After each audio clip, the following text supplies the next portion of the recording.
Czech Republic's shining citadel. Celebrated by poets and kings, Prague is considered one of the world's most beautiful cities. Its vibrant history has an appeal even for Czech college students. People, consider Prague to be a special place for historical reasons and its architecture. But I live here, so I don't really kind of absorb or think about these things. Prague today is, I would say, one of the best places where you can live, as a young person especially. It's a city with a long history. One of my favorite writers is Franz Kafka, and so going through the same streets as he did is just a good feeling. But Prague also has a dark side. If we hide it forever, it will remain a cancer in the organism of the society.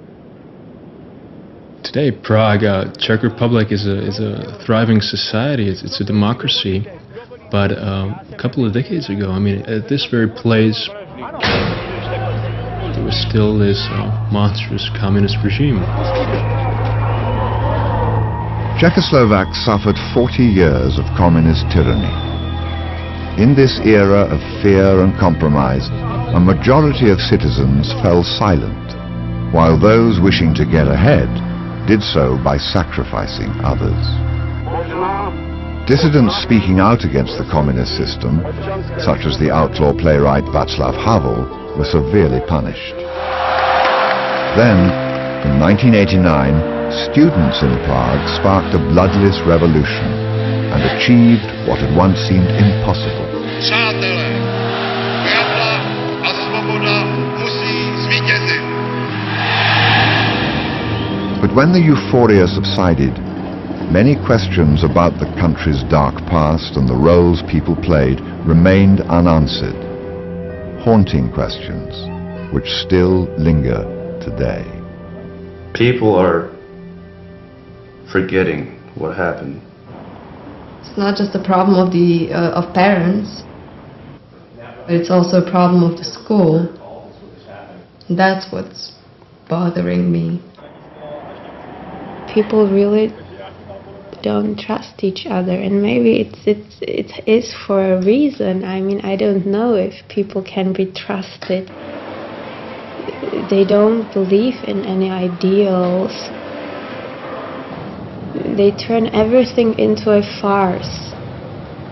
And maybe this has really to do with the communist past.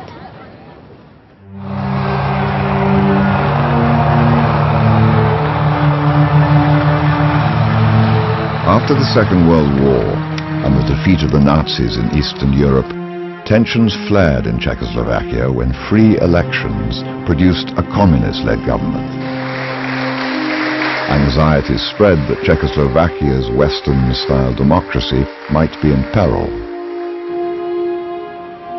2 years later, those fears were realized when the communist-led majority engineered a coup. It's easier than you think to slip into a situation where you're governed by people who do not respect the fundamental ground rules of democracy, and in fact use democracy as a way of destroying it. Having seized power, Czechoslovak communists aligned themselves with Soviet Russia and isolated the nation behind the Iron Curtain.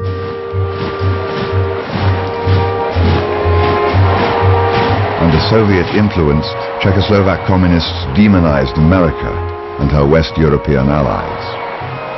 You have two blocks facing each other. You have the imperialist bloc, Western bloc led by United States, and then you had the so-called progressive, peace-loving bloc that led by the Soviet Union, and to which Czechoslovakia was annexed. After the coup, the Communist Party of Czechoslovakia instituted strict censorship and closed the country's borders. Before the war, people were going back and forth to Paris, to London, to wherever, suddenly, you have the Iron Curtain and no possibility of leaving the country. So not only you have the oppression of the regime, but also you're trapped, you can't leave it.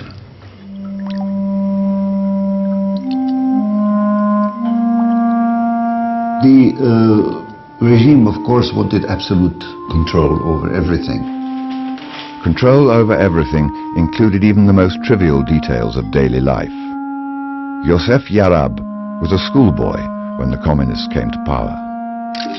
I was nearly kicked out of the grammar school when I wore striped socks. And striped socks was considered something Western, not accepted.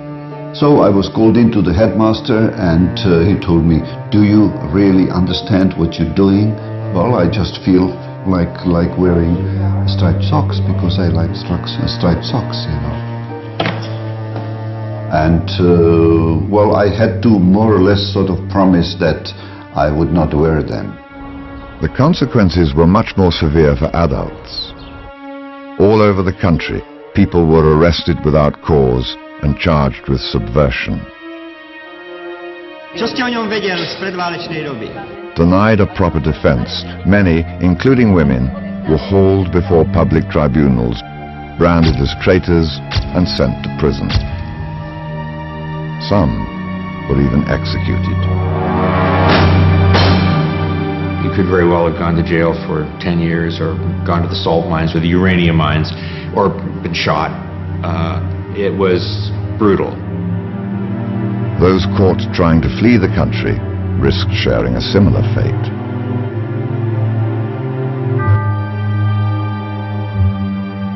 Years later, in the 1960s, a faction in the regime led by Alexander Dubček wagered that without reform the Communist Party would remain unpopular and despised by the majority of society. When these reform communists came to power in 1968, they introduced sweeping changes. It was the beginning of the Prague Spring. For the party reformers, that was the most important break with the 50s, with the Stalinist period. The main goals of the Prague Spring were to really renew the Communist Party as a legitimate group of people who were leading society. And who were basically saying to the country, without saying it literally, "We're sorry. We made a lot of mistakes. We've kind of ruined this country. We're going to give it back to you." For the reformers, giving the country back to its people meant the lifting of one of the party's most sensitive policies, censorship. The big debate in the party then was, how far should we go in allowing others to voice their own views about what the Prague Spring should be about? Because, you abolish censorship, which is what they did at the beginning of 1968, and from then on, you're no longer in control of things. This was an exceptionally vivid and wonderful time for my life. In the late 1960s, Ivana Dolijalova was a teenager living in Prague. Even at our high school in the early 60s, we could suddenly start talking about things that were not allowed to talk about before. We could start wearing jeans, for example, which still in the second grade of high school were forbidden. And there were so many wonderful things that one could go to. And I went to see every single film and theater performance in the country because it just was possible. There's a new wave of Czechoslovak cinema. There is Czech theater. It was a huge outburst of creative energy in this society.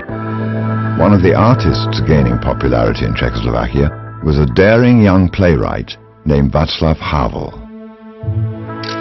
Possessed by a desire to challenge a regime that lied to its people, Havel wrote plays exposing the absurdity of communism.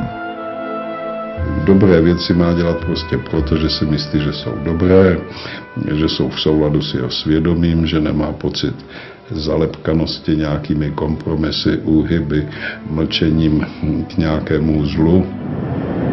In a society still terrified by its past, Havel's plays showed the communist regime for what it was and gave hope that the nightmare would soon end.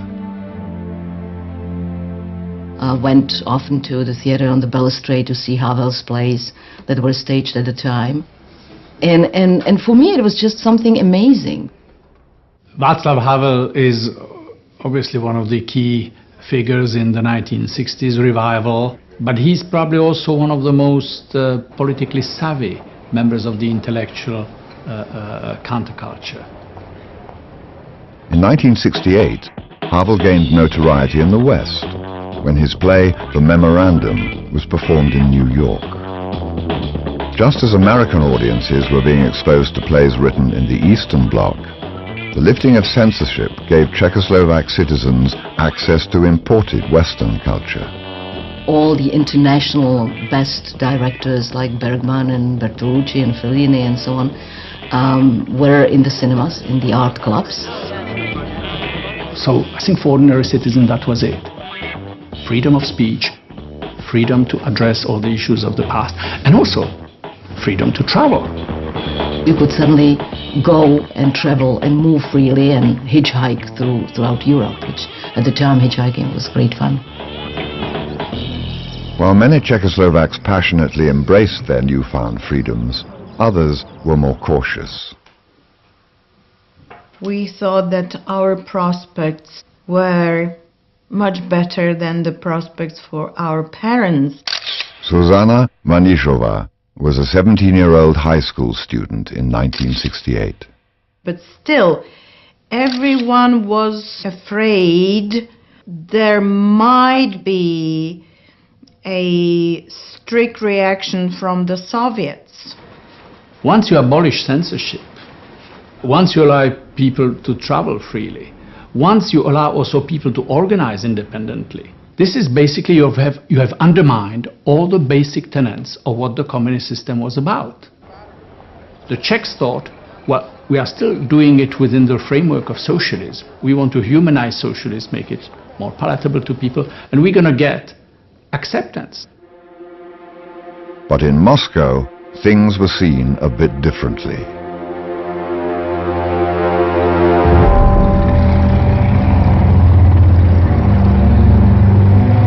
I was woken up like, I don't know, 11, 12 at night. Somebody called, Russians are here. And I started shivering and I couldn't stop the shivering, so I was terribly afraid. At 11 p.m. on the night of August 20th, 1968, Czechoslovakia was invaded. The estimates were between 250,000 and 500,000 troops, including support troops. That's total military occupation.